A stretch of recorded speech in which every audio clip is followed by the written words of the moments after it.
తను కాల్ చేసినప్పుడు అమ్మగారు గనుక హైదరాబాద్‌లో ఉండి ఉంటే, తన ప్రేమ గురించి గాని, తనకొచ్చిన ఇబ్బంది గురించి ఏమైనా షేర్ చేసుకొని ఉండేదేమో.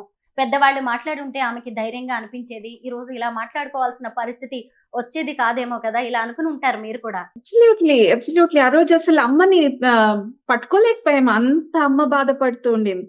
అయ్యో! జస్ట్ మిస్ అయ్యేనే వస్తాను, మాట్లాడతానంటుండింది. మనం బయటికి బయలుదేరుతున్నాము.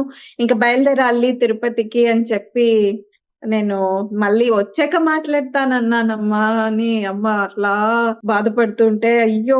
అట్లా బాధేస్తుంది కదా! ఇట్లా విన్నాక ఇంకా బాధేస్తుంది. ఏం చెప్పుకోవాలనుకుందా ఏమి అమ్మతో బాగా షేర్ చేసేది. అమ్మతో రెగ్యులర్‌గా టచ్‌లో ఉండేది తను. షూటింగ్ అమ్మ అట్లండి. అందరితో బాగా కలిసిపోతుందసలు. అలా అన్నమాట. సో, బాగా కలిసిపోయి అమ్మతో అన్నీ షేర్ చేసుకునేది. ఆహ్, చాలా బాధపడ్డామసలు. నాకు కూడా చాలా బాధేసిందండి. వెన్ వి హర్డ్ దిస్ అసలు. It took some time for all of us. Uday కూడా కొన్నాళ్ళు అన్నీ ఆపుకున్నాడు. I mean he couldn't come out of this shock.